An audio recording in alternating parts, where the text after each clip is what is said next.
have a new report on a Lauri Markkanen trade. This one coming in from Salt Lake City, Utah. The report is that the Warriors are, quote, firmly in the driver's seat on a Lauri Markkanen trade with the Utah Jazz. There's been rumors, there's been rumblings, there's been reports all off-season long, ever since the Warriors missed out on Paul George, about a potential Lauri Markkanen deal. So we're here to break down the latest on Markkanen.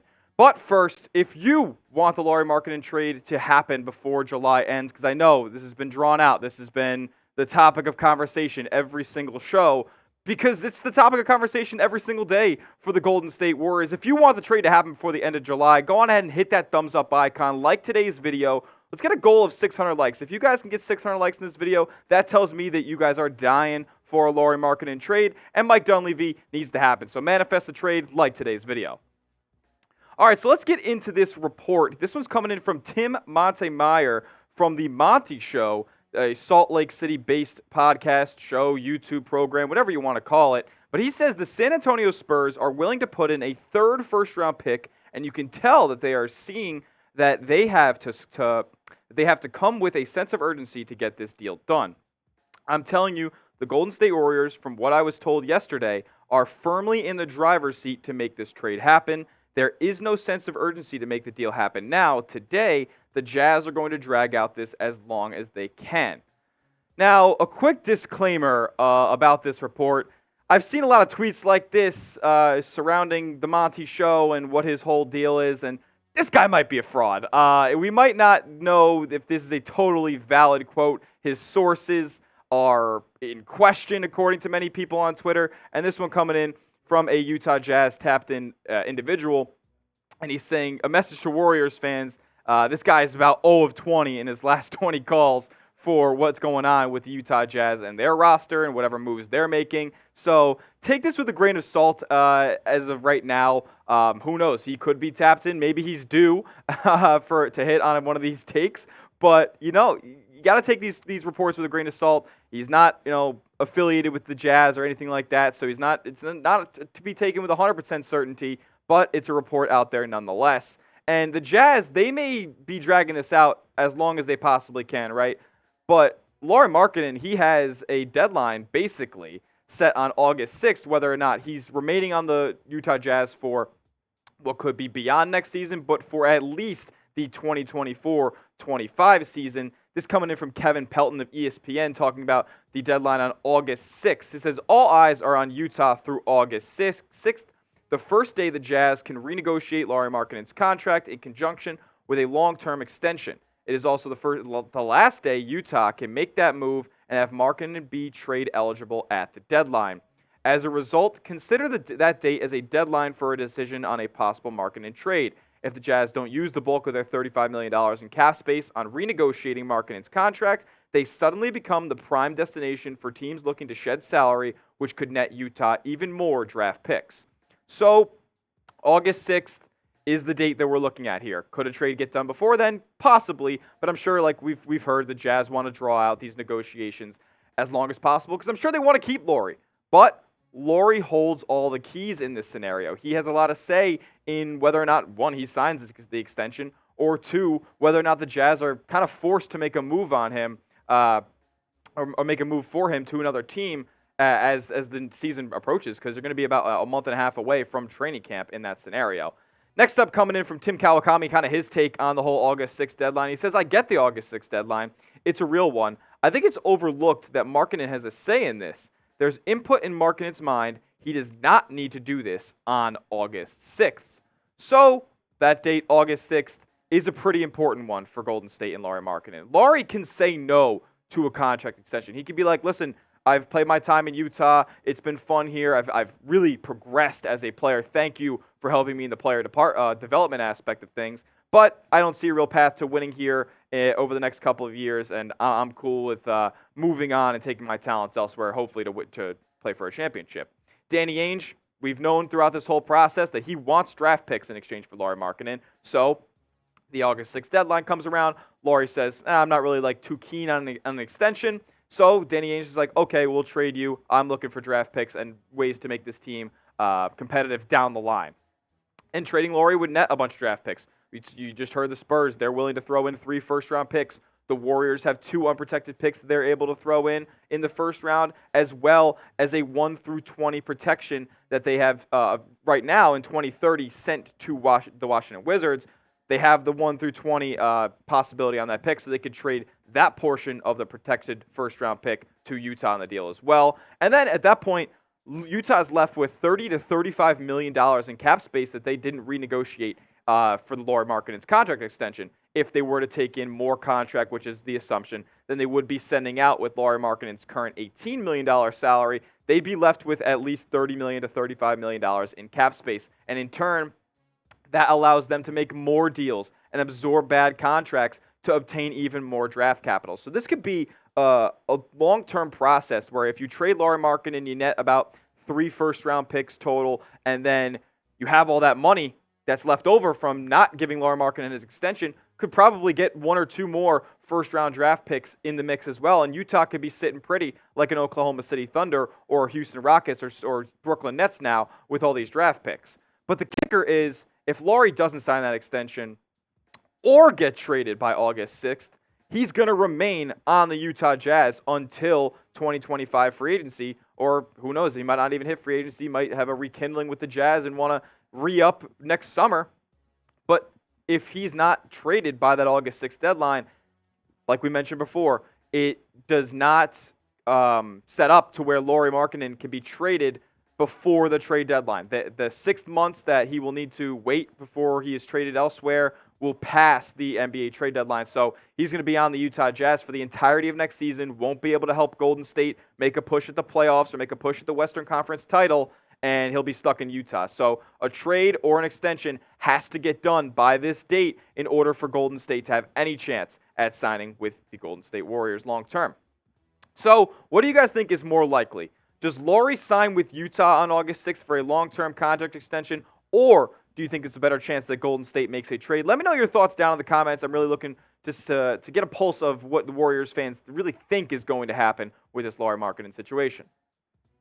Now, Utah has also made some moves that could signal a trade. They're cutting and waiving some players that are taking up space on their roster that wouldn't allow Utah to be able to absorb more players back in a trade that they would send out Lauri Markkanen in. I'm going to talk more about those moves in just a moment, but I want to tell you guys about a quick deal from our friends at Fanatics. Steph Curry, he's leading Team USA to gold over in Paris, and I want to get you guys hooked up with the freshest gear of the summer. This is like a once-in-a-lifetime opportunity kind of to get this gear, right? This is might be Steph Curry's only Olympic playing experience for Team USA, and you're going to want to have his jersey here. I'm actually thinking of ordering this, wearing it on the show a couple times. It's fresh. You're repping the country. You're repping Team USA, and you're repping your boy Steph. So go to chatsports.com/CurryUSA in order to get this sick deal. And if you guys don't remember that URL, I'm going to make it easy for you. Put it in the comments and description of today's video. Go get the freshest Team USA gear and rep your boy Steph as he looks for gold in the Olympics. Chatsports.com/CurryUSA. Now, here is the official notice from the Utah Jazz saying they've waived forwards Darius Bazley and Kenneth Lofton Jr. So those are 2 moves, guys that were filling up spots in their roster that could potentially, they were expendable. So Utah was like, you know what, we're not going to need your services anymore, and they decided to waive them. Then David L. Smith, a guy who's in tune with the NBA, especially up in Utah, it says, I was not expecting the both players, Bazley and Lofton Jr., to be waived. Could it be that the Jazz are making a trade that will need those roster spots? And honestly, that's my take throughout this whole thing, is that the Jazz are making a deal, are making these moves in order to at least have the security and the flexibility and the talking points, basically, to talk to a team like Golden State and say, hey, if you're going to give us a bunch of players, we're going to need some room to get to take those players in. So we're going to cut the guys, Lofton, Bazley, get them out of there. And they're, in my opinion, it's likely going to take more than one player coming back to Utah if they were to send Markkanen to Golden State. Because aside from Andrew Wiggins, we'll talk about in just a moment, you really can't do a one-for-one trade as far as the contracts that line up. Lauri Markkanen's $18 million And if you look at a guy like Brandin Podziemski, his contract's $3.5 million. Kuminga at this point is $7 million. So you really can't make those one-for-one deals. You have to add more players in, and Utah is making the moves necessary to be able to do that. But Blue Man Hoop, the SB Nation site over for the Golden State Warriors, they kind of rained on my parade a little bit with this, and Peter O'Keefe on the article saying the reality is that Utah also made these moves for financial reasons, with both Lofton and Basley set to make a guaranteed $400,000 each had they been on the roster beyond July 25th, and that was when they kind of made these moves happen, so obviously they had a deadline for such. That's not to mean it isn't also to create roster spots in readiness for a trade, but the financial aspect is clear reasoning that should lower the jolt of anticipation among fans. Listen, I'm still a believer on this whole thing. I'm choosing to believe that Utah is making this roster space in order to facilitate a trade with the Golden State Warriors. But, like I said, Golden State also wouldn't need to send out multiple players in a deal if the main player going back for Lauri Markkanen is Andrew Wiggins. Now, we've talked at length this offseason and even back to the regular season about how the Warriors are looking to move on from Andrew Wiggins. They don't really see a future with him in the lineup. And with him making $26+ million on his contract for the next 3 seasons, it just doesn't seem like somebody that's cost effective for Golden State to either kind of usher in the next era of Warriors basketball with the young players or to make a push for a championship. It seems like Andrew Wiggins is kind of beyond the 2022 level of play that he was at, where he was D'ing up Jason Tatum and hitting threes from the corner and really being a positive basketball player for Golden State. And we got the report yesterday about the San Antonio Spurs and the trade offer that they're making. They're offering a wing in exchange for Lauri Markkanen as well. But it seems like Danny Ainge, according to Monty, like I said, this guy could be a fraud, but according to Monty, Danny Ainge and the Utah Jazz are not interested in a Keldon Johnson-centered package coming in from the Spurs. So leaving that as a kind of a possibility for Golden State to kind of jump in and be like, hey, we have a package with Jonathan Kuminga and a bunch of picks, that would probably be more in line with what Utah's looking for. Obviously, we know they want Podziemski, but as of right now, according to Monty, the Spurs offer with Keldon Johnson at the helm, along with a bunch of first-round draft picks, is not what Danny Ainge and the Utah Jazz are looking for. But remember, if Steph, going back to Steph's interview with Mark J. Spears, he doesn't want to be a bottom feeder. So Golden State needs to kind of pounce on this opportunity here where Danny Ainge doesn't want the Spurs package. There hasn't been anything out there saying he doesn't want to trade with the Warriors. So I think a deal is necessary. Steph talked about how he doesn't want to be a bottom feeder. He said the only way that would even cross his mind is if he would want to leave Golden State is if they were at the bottom of the standings, like Dirk and Kobe's teams late in their career. And he probably wants roster improvement. And what better roster improvement at this point, at this juncture, you missed out on Paul George, than Lauri Markkanen. It is the only guy out there in the NBA that's kind of being floated around in trade talks, that's realistic in the Warriors' pockets, to be able to go out there and pay. They lost Klay Thompson. They renounced the rights on Chris Paul, so they have this money to be able to go out and extend a Lauri Markkanen, and the production that he puts out there is just unbelievable. 25 points a night, 23 points a night this year, and the efficiency from three-point range, nearly 40% in both seasons where he's kind of grown and progressed as a player in Utah, have been phenomenal. And if you look at a player that's just going to spread the floor like no other for Golden State and make Steph Curry's job so much easier, Lauri Markkanen is Exhibit A. We saw how much pressure Kristaps Porzingis took off the Jays from the Boston Celtics this past year. Am I saying that this team is as close to winning a championship and adding Lauri Markkanen's the move that puts you over the hump? No, Lauri Markkanen's going to be your clear number 2 option on this team. But with the shooting numbers that he provides from the corner, above the break, 50% of his attempts are from 3, and his true shooting percentage is 63.1. That stacks up with Steph Curry's true shooting percentage since he and Klay Thompson had become teammates back in 2011 when Steph Curry had solidified himself as the greatest shooter of all time for the past decade. That number, true shooting-wise, stacks up with Steph Curry. So Lauri Markkanen is an incredibly efficient shooter and would open up a ton for this Warriors offense. He'd be serviceable enough on defense, and he would just make this roster overall better and respect Steph Curry for the last couple of years of his career, putting a contending roster in front of him. Now, as far as a Twitter trade idea I saw, I know we haven't really come up with a new trade idea for Lauri Markkanen over the past couple of days. So I decided to throw this one out there that I saw on the Bird app.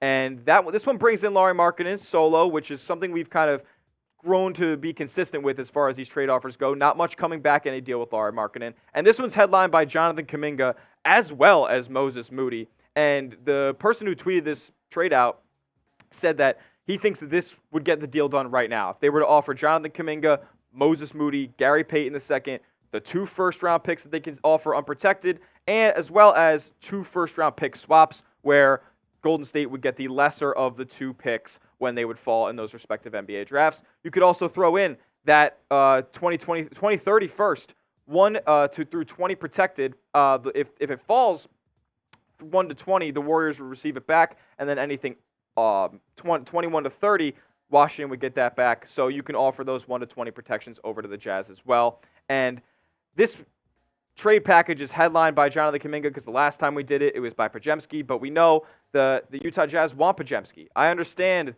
Golden State's desire to keep Podziemski. I believe in their basketball philosophy. I think that they're building something very good, and they believe in the value of Brandin Podziemski's contract, the fact that he'll outplay it, the fact that he's under team control for the next 3 years. And on the Jonathan Kuminga end, yeah, he's getting paid more. It's marginal. It doesn't matter. But he's also up for that contract extension next year where he could be making upwards of $200 million over 5 seasons. So when you look at this from a broader extent, I understand wanting to keep Podziemski over Jonathan Kuminga. I would still make a deal with Jonathan Kuminga at the helm. Like I said in previous videos, I would still make a trade with Brandin Podziemski at the helm. And then if you make this deal with Jonathan Kuminga, you can have a potential closing lineup that looks like this: Steph Curry, Brandin Podziemski, Andrew Wiggins, Lauri Markkanen, Draymond Green.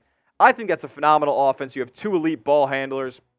You keep in Wiggins. You kind of hope that he resurges a little bit back to his 2022 form. You bring in the ultimate floor spacer in Lauri Markkanen, who is an underrated ball handler as well. He can put the ball on the deck and really make shots and create for himself and others. And as well as Draymond Green, kind of the glue that holds this whole roster together. He can defend down low. He's very switchable. And you hope that he hasn't, aged poorly enough to keep him out of closing lineups in really tough situations. So I want to go back to this trade that kind of outlines what the potential closing lineup could have been. Would you make this trade? Type A for accept, type D for decline. Would you give up Jonathan Kuminga and Moses Moody for Lauri Markkanen? I want to see what you guys think down in the comments. A for accept, D for decline. Let me know.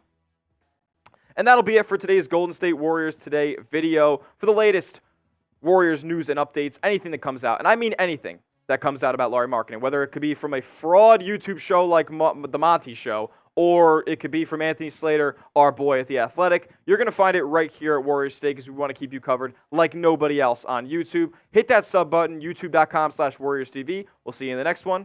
Go Dubs.